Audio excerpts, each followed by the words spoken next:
Alright, Flavian back again, and we're here with the boy in blue, Kinnan Bonda Prodigy. This is one of the best current Brawl commanders. To be honest, it may be the best Brawl commander. This card is insane. Like, it generates so much value and just wins so many games through snowballing. Like, again, it's one of the 5 mythic commanders from Ikoria, the humans. And unlike Winota, it's not banned, so even though maybe it should be, but so yeah, it's up there with like the 5 colour commanders like Kemrith, and I'm just blanking. Chevels, it's up there with Chevel. I think Chevel's one of the strongest commanders at the moment as well. Kinnan deck, super easy to make, but sometimes players can get a little bit stuck about the levels of how many ramp spells they're playing, how many like extra mana effects they were playing, and how many like good creatures. So hopefully this will give you a bit of a guide. So yeah, Kinnan's real simple. Basically, if you play a card that can tap for mana that isn't a land, whenever Kinnan's in play, that taps for an additional mana. Not double, an extra 1. Which in lots of cases is double, but not always. And then in the later game, when you have just loads of mana, you can pay 7 to look at the top 5 cards of your library and put a non-human into play from them, and then shuffle, put the rest in the bottom of your library. Basically, every creature in this deck that we play that we would ever want to hit of Kinnan is not a human. The only other human I think... Oh, there's 2 humans. There's Humble Naturalist, who's just a mana dork, and Gadwick. But you don't want to play Gadwick off of this anyway, because you want to pay him with X. So yeah. The heart of this deck is a mana dork, preferably 2, and then you're basically good to go. To that end, we're running about 13 effects that make mana in the early game. So we've got Gildagoose, Humble Naturalist. This is the worst of our mana effects, but unfortunately there is not that much choice currently. Ascilian Carotid, Tangled Philodendron, Woodland Mystic, Marrowleaf Pixie, Arcane Signet. Glassball Mimic is often a copy of one of our mana dorks, but not always. Midnight Clock.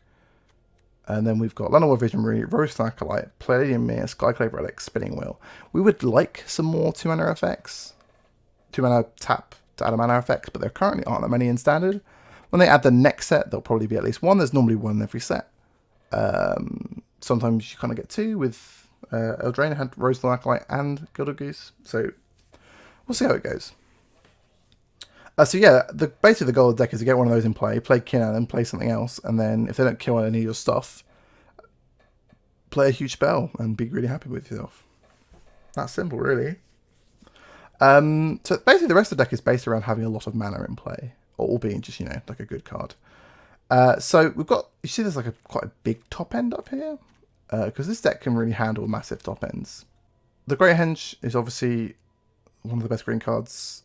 This deck normally does not have that much power in play, but it's easy to make quite a lot of mana in this deck, so it's quite often play. Also, if it's in play with Kinnan, you can make an extra green, which is pretty cool. Ugin is a really good Magic the Gathering card.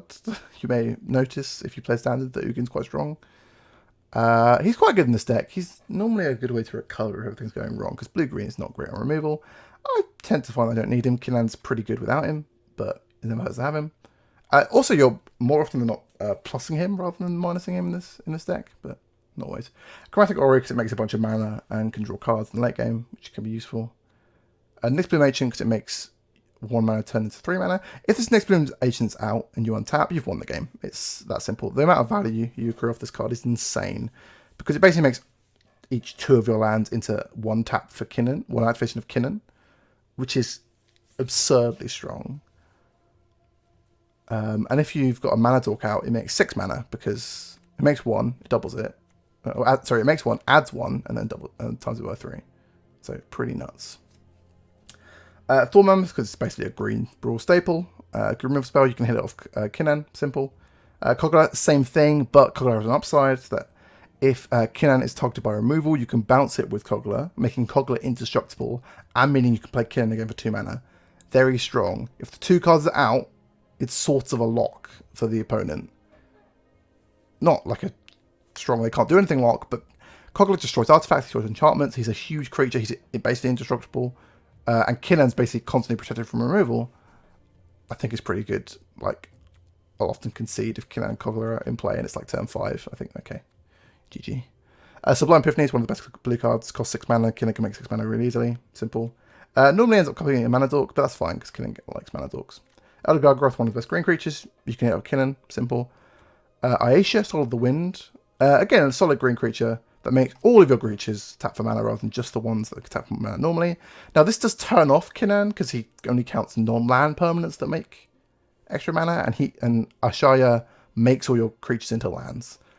But I think the upside of having Ashaya and making all your creatures into mana dorks is better than worrying about that small debuff. So I think Ashaya is pretty good. Also, she's just massive most of the time. Ferocious Gear Shark is a counter spell that is also a creature, and you can hit it off his ability, which could be a horrible surprise for your opponent. When we're playing games, you'll see you have to decide whether you want to use this ability in response to a spell to try and hit the shark, or if you want to do it afterwards in case it's got a removal spell. So some of the skill involved in the deck. Thassa, because blinking things is good. I actually don't know why Thassa is here. Yeah, we're playing Thassa. We have a few of cards that like to be blinked. Animal Visionary, Cogler, Thorn Mammoth, stuff like that. So she's in there for that. Also, if you've got a lot of mana, you can just pump it into her tap ability, which can keep you alive if you need to stay alive.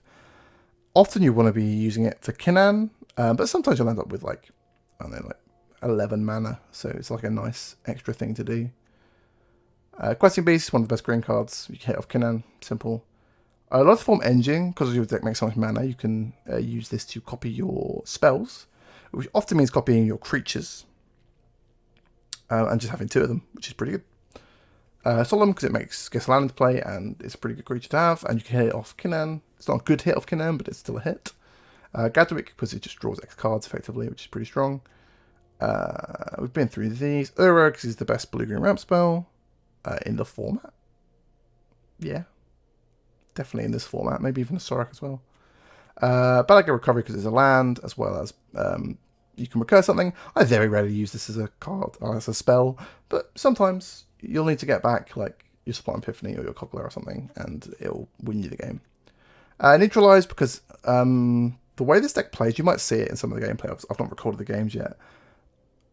You can leave this up after you've played your Kinnan, and you've got a mana dork in play, and this can counter the removal spell they target Kinnan with, which no one ever sees coming. And if it doesn't do that, you can just cycle it.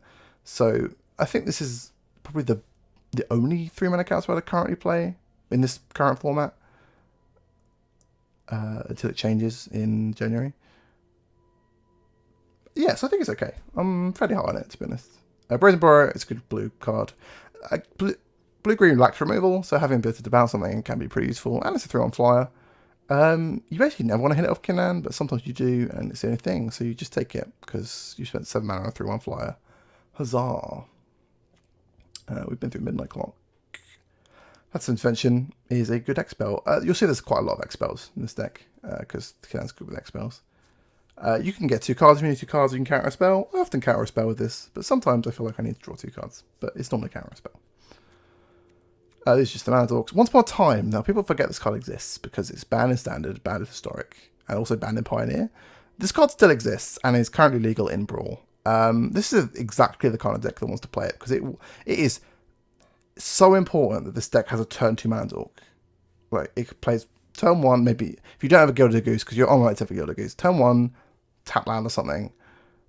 Turn 2, play a Mana Dork. Turn 3, play Kinnan. That sequence is incredibly important for Kinnan decks to get off to a good start.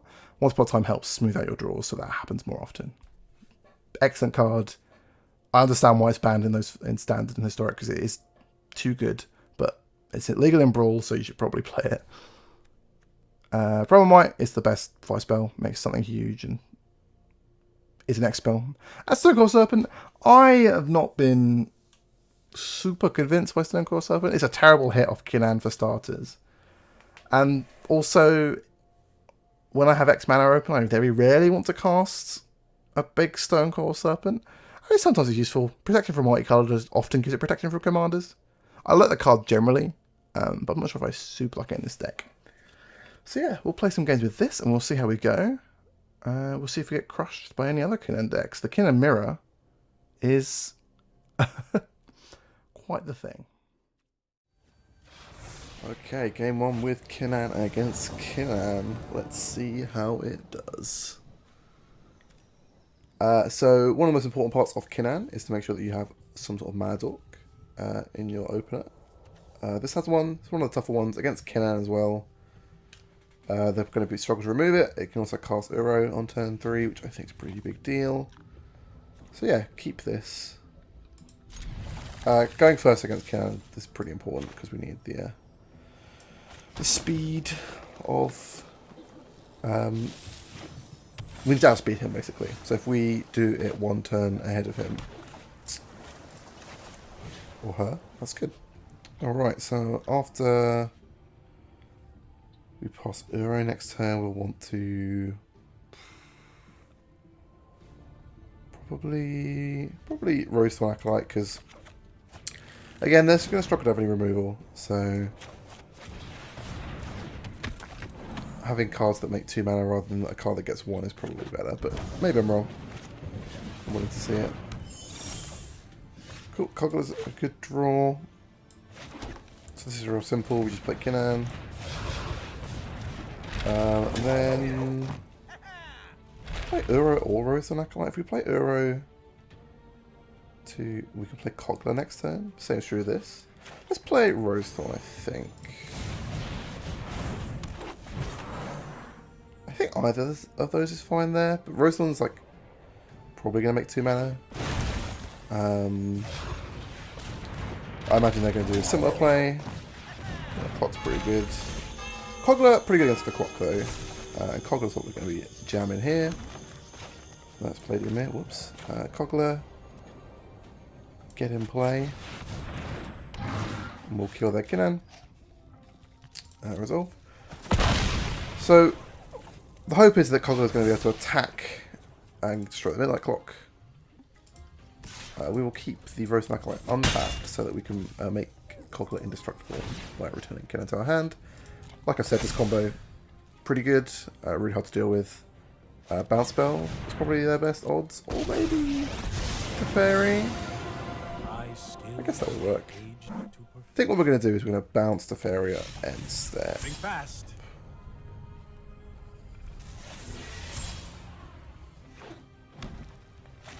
Okay, look at something else. What's something else? Pass attackers, and then we'll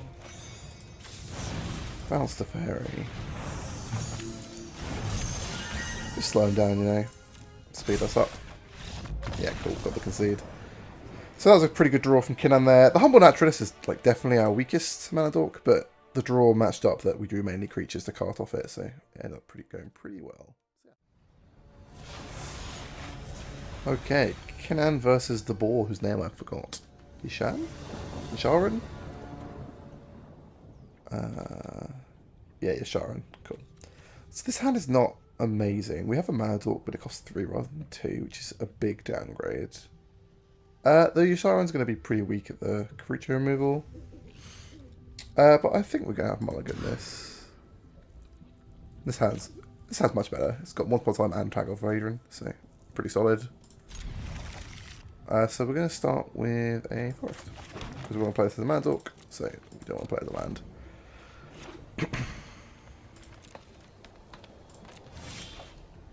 Cool, so let's cast this for free, while we still can. We get our choice of any of these. I think we just want a land here. I think it wants to be a blue land. Sorry, out of Gargaroth. So yeah, slam the Fleavren. I don't know what they could have that could even kill it at this point. Okay, I've just got their own. Fair enough.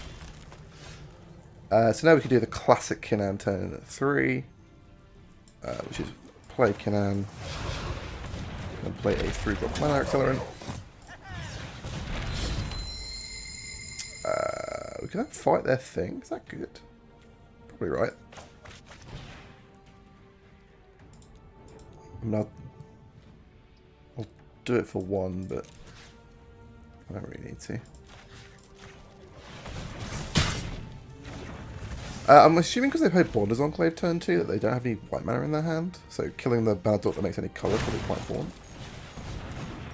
I think I was right because they didn't play another white mana, so Now we're going to keep up Sublime Epiphany, which means we can only attack Kinnan.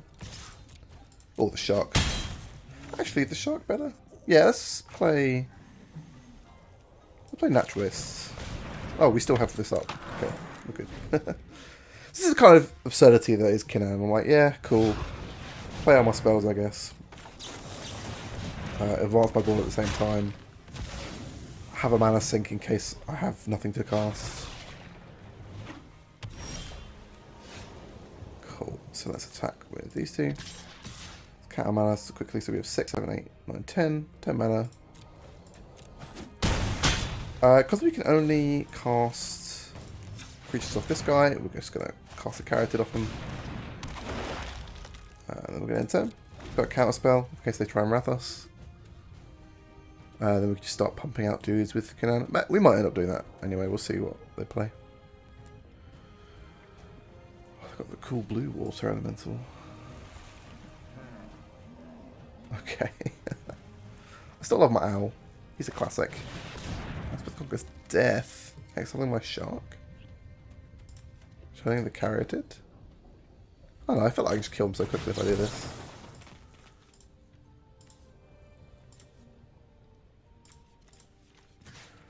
So we are returning this to their hand, and we are copying our Shark, and we are drawing a card. Because now they're just dead on board, I think. They take 15, but basically dead on board.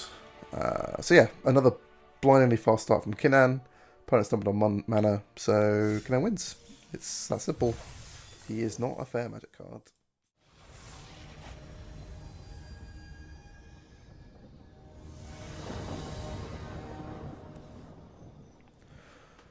Okay, so we have Kinnan versus Aluna Apex of Wishes. This opener is pretty solid. It's got a bunch of mana accelerants and some good payoffs.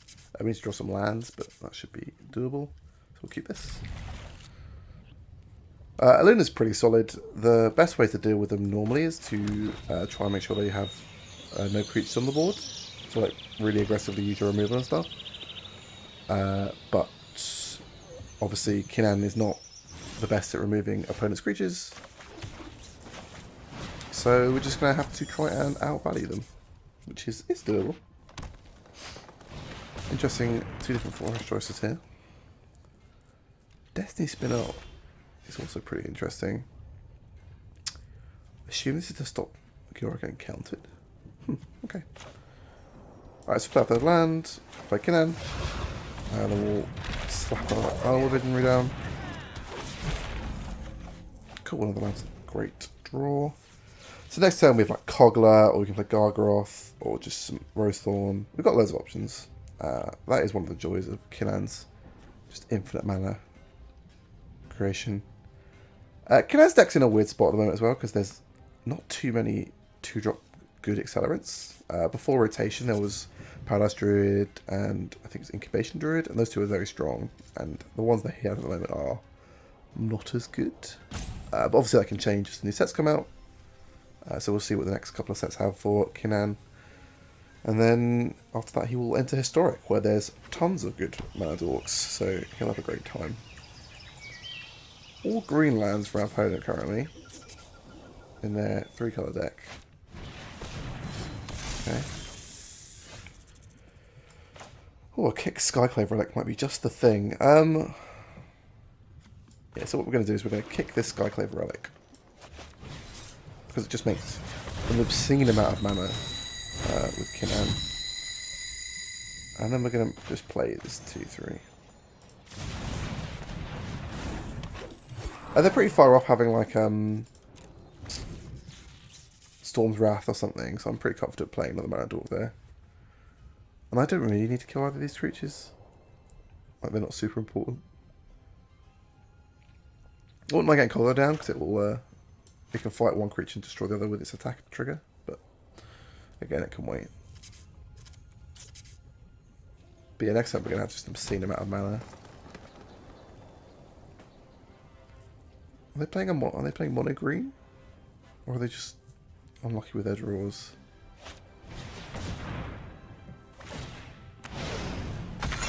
Okay. These are indestructible, so Yeah, we'll block it. Of course. Duh. Yeah, okay, cool.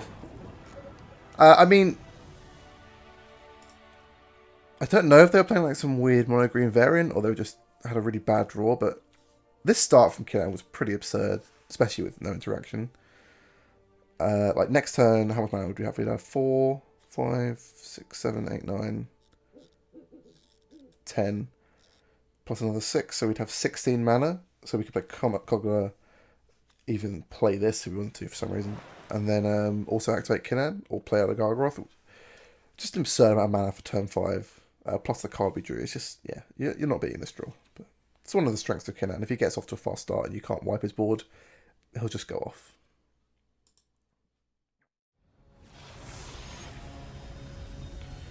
Alright, Kinnan versus Nissa.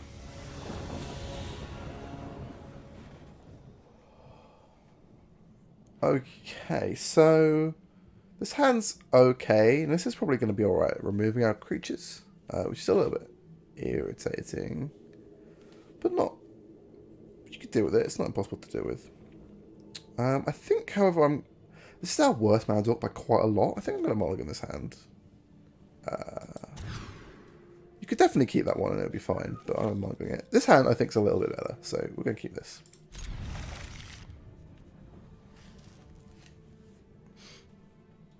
And we'll leave with Template Mystery. Annoyingly, this can't cast this on turn 3. Which is incredibly awkward. So we'll see if we find another mana dork. Not a Solemn.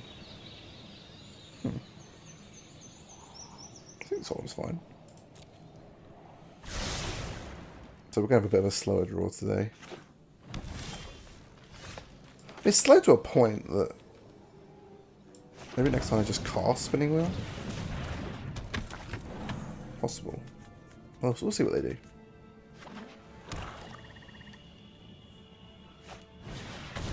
Yep, big old mana.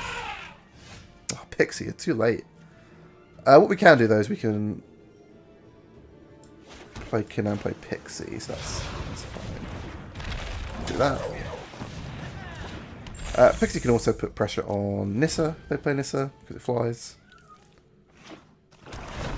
Yeah, 5/5. And next time we can actually cast Nyx Blue Ancient, which is kind of nuts.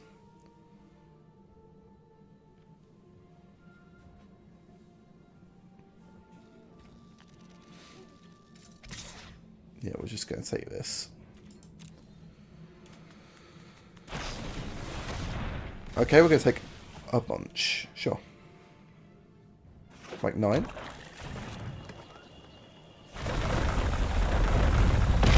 Cool. Not super bothered by taking 9 there.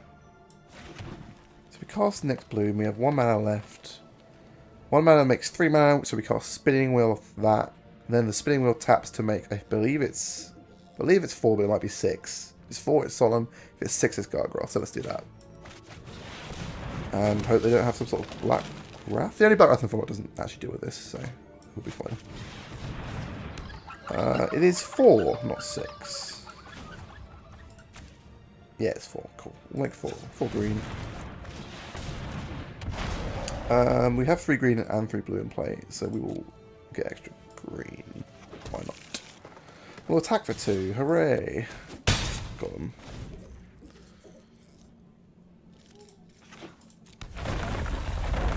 Yeah, another big mammoth. This time we've got a Solemn to block it, so not too bothered.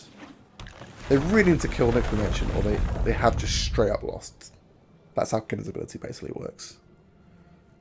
Because tripling our mana is absurd.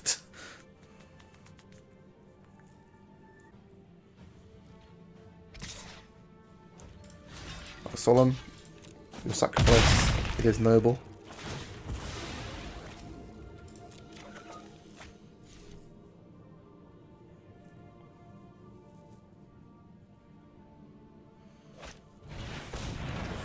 Hedron, yep.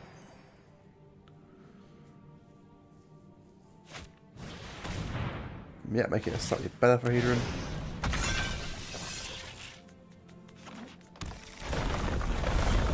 Okay, so I don't need to do this, but I'm gonna do this.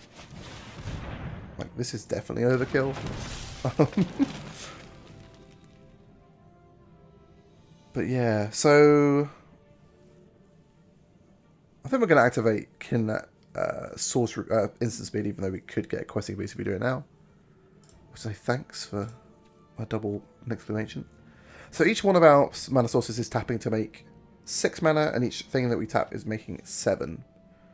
So we're going to attack for 5. They take it. We're then going to tap this guy to play Gargoyle. Oh, sorry, he actually tapped for 10. My bad, I guess. Okay. Oh, because it's double.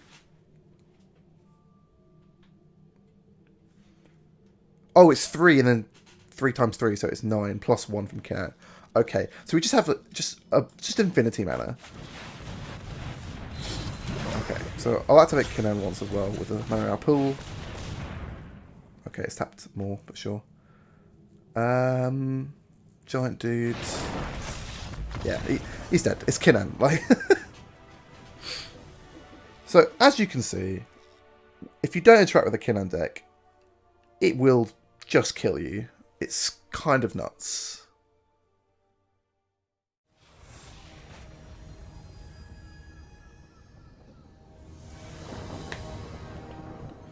Alright, Kinnan versus Ashiok. Ashiok's pretty annoying to play against in Brawl. The card's pretty strong and it makes a bunch of 2/3s to defend itself, so it can be a problem. This hand, I mean, it's fine, but it's lacking blue mana, so if this gets countered, we're just not in a good place. So I'm going to mod this. And we're going to keep this. This hand's pretty good.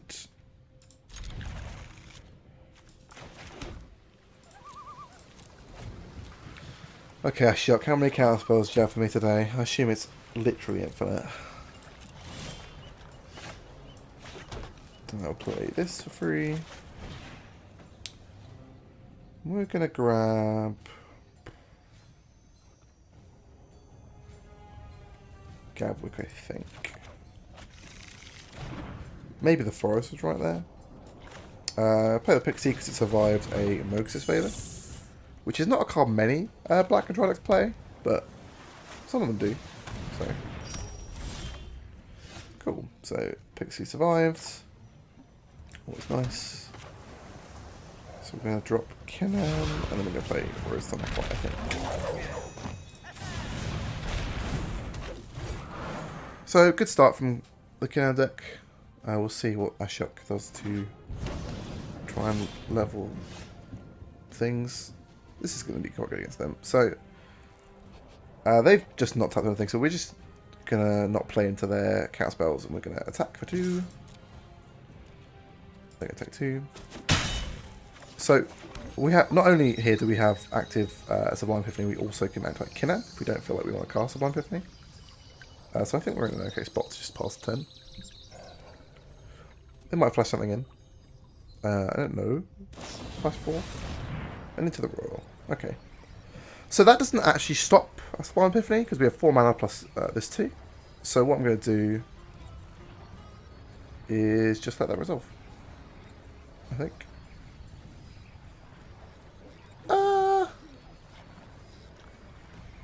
No, I'm actually going to activate Kinnan now. Okay, so the decision here is, are they going to play something in the next turn? Or not? If they're not, Sublime Epiphany is worse than... If they're not, we should activate Kinnan. If they are, we should plan to cast Sublime Epiphany. I think they are going to try and cast Ashiok, so I'm just going to let this resolve. Though the fact that I let it resolve and didn't use the ability is a pretty clear indication that I have something. Probably this spell. Okay, so they did cast Ashiok, so... I'm going to grab a green here, even though we need 3 blue for Gadwick. So we're going to counter it. We're going to bounce there. Arcane Signet. We're going to copy our guy. We're going to draw a card. So we're going to bounce this, copy this, and we're going to draw a card.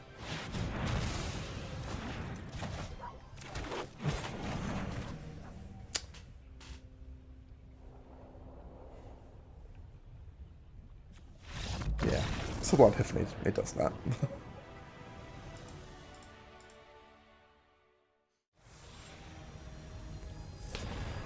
Okay, Kinnan versus Riel the Everwise. Two of the Ikoria mythics up against each other. So this hand is not amazing. It's like fine. So I'm going to mull it because we get free mull.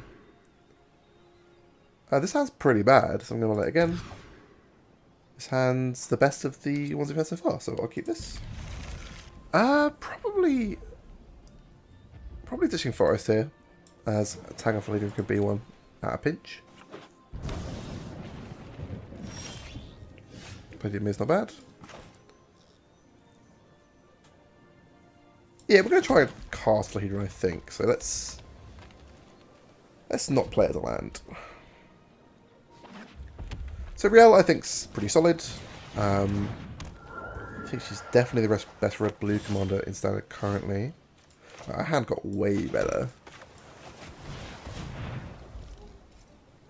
Actually, my hope is they don't... We need to draw a third land, so maybe I should have played this on turn 1. Live and you learn.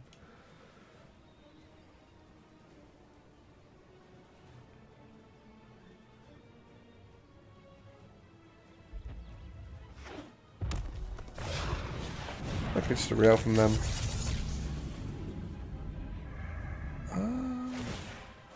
Okay, they're discarding a card. Oh, that makes sense, yeah.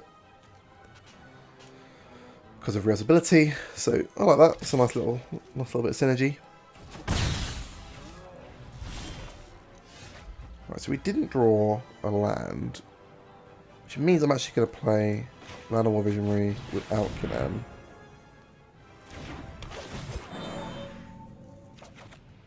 We drew a forest, but I'm going to play this tapped. I don't think we need this now. So yeah, if we played Tango Veil turn 1 there with an untapped land, we would have played Kinnan, and then played Land of War Visionary, or played Ymir or Rosethorn, where we felt like. Okay, so they're getting their card draw for the turn. Riel's hand's probably going to be stacked for the entire game, so best not to worry about it. Okay. I don't really want to block. It's not much damage, so I'll just take it. They're just doing nothing. Okay. In that case, we're going to try and cast Kinnan.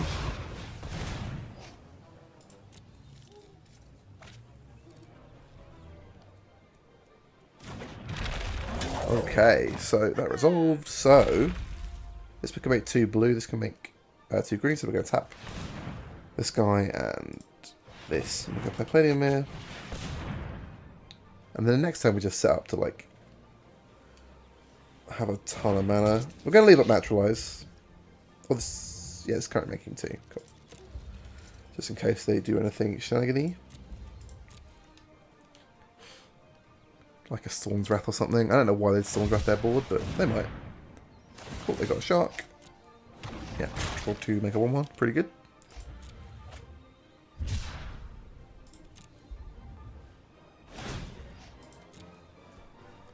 Will they draw the cards? No, they probably shouldn't. They've got like 9 cards in hand.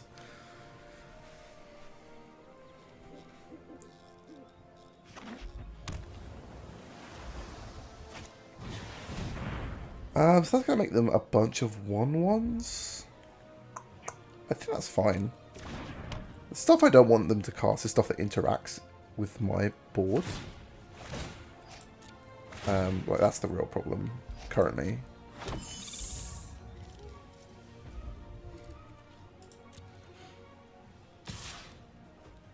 Yeah, take 2.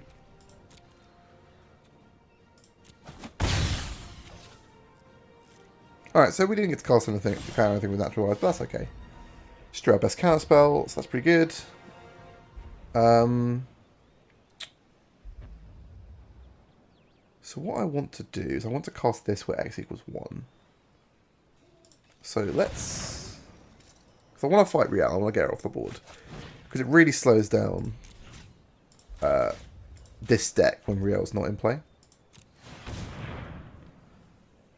I have enough mana for a counter spell afterwards in case they try and play a burn spell here.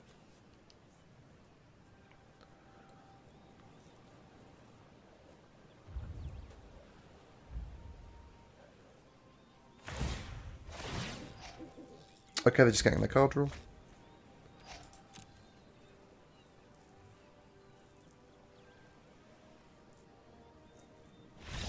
And they're just, okay, that was enough just to win. Kinnan keeping up its absurd streak of just crushing every game. So, just a little wrap up here after playing, I think it was 5 or 6 games with Kinnan, where he just won all of them. I've been testing some decks that do not win all their games, and you will hopefully see them very soon. But Kinnan is just, if not the best commander in the format, second best. Like, it's probably either him or Kenrith the Returned King. They're both strong for different reasons. Kenrith requires a bit more setup, but if you ever get to the late game at Kenrith, you normally have a pretty good shot. But Kinnan's starts are just incredibly explosive. I guess Torban's also quite strong. But yeah, as you saw multiple times, the Kinnan turn 2 mana dork, turn 3 Kinnan, turn 3 mana dork just gets you off to such a good start. And like, it's quite hard for opponents to interact with one-to-one removal, because you basically make an extra 2 mana and play a card on turn 3. And then after that, you have an extra 2 mana plus 2 mana dork, which is some of the more powerful cards in the game anyway, just inherently. So it just snowballs quite badly. You may have noticed we didn't even activate Kinnan's ability today. We could have at some points, but we didn't need to because we'd already won the game because Kinnan is dumb. Yeah, I don't think he's great for the format, but this is where we are. For the deck was operating exactly how it was meant to be operating. We didn't cast all of these cards, we didn't see all of them all. I'm sort of hit me, why is Thassa in this deck? Because I don't really think she needs to be. So you could definitely replace Thassa with either another big spell or another way to make mana. Didn't see any Lightful Engine. Would have liked to see Lightful Engine. Lightful Engine's cool. Apart from that, our big drops are good. Our small drops are good. Kinnan is good. Mana base is fine. Solid deck all around, really. We didn't see it today, but the best way to beat Kinnan decks I find is normally, if you can, kill their turn 2 mana dork. That just slows them down like so much. And then if you can try and keep Kinnan off the board or the mana dorks off the board, because Kinnan doesn't do anything unless they have non-land permanents to tap for mana. Obviously, when he gets to 7 mana, he can start doing the look at the top 5 and put non-human into play. But if he's using his whole turn for that rather than part of his turn, it's a lot weaker. So really got to try and keep the mana dorks off the board. And it is obviously harder for cards like Skyclave Relic, which literally can't be destroyed. But it's doable. So Kinnan's the reason that in this format you should definitely be playing spot removal. I know it feels kind of bad because you want to use all your slots and your cool cards, which is something I struggle with every time I make a deck. But Kinnan's so good. Like, Kinnan versus Kinnan is a common matchup, so you just need that spot removal. If you are the Kinnan deck, you can kind of get away with not having it, because your goal is to outrace your Kinnan opponent. Though you should be playing cards like Brazen Borrower and a couple of counter spells, just to make sure you can recover if you need to, or stop them doing something incredibly strong. Because the Blind Epiphany not only counter spell, but can also counter the activate ability on Kinnan, so it's important to remember. So yeah, put spot removal in your deck, get ready to do it with Kinnan. That's simple. Spot removal also helps against decks like Torbrand, who we didn't play any today. He's not very common currently in the meta, but being able to remove their early creatures when you're trying to play a longer game with a commander that perhaps is a bit slower is important. So yeah, it's my tip of the day for you there. Play spot removal. It's still good, even in Brawl. So yeah, I hope you enjoyed this video. If you enjoyed what you saw, please subscribe, like, and comment, and I will see you for the next Decktech.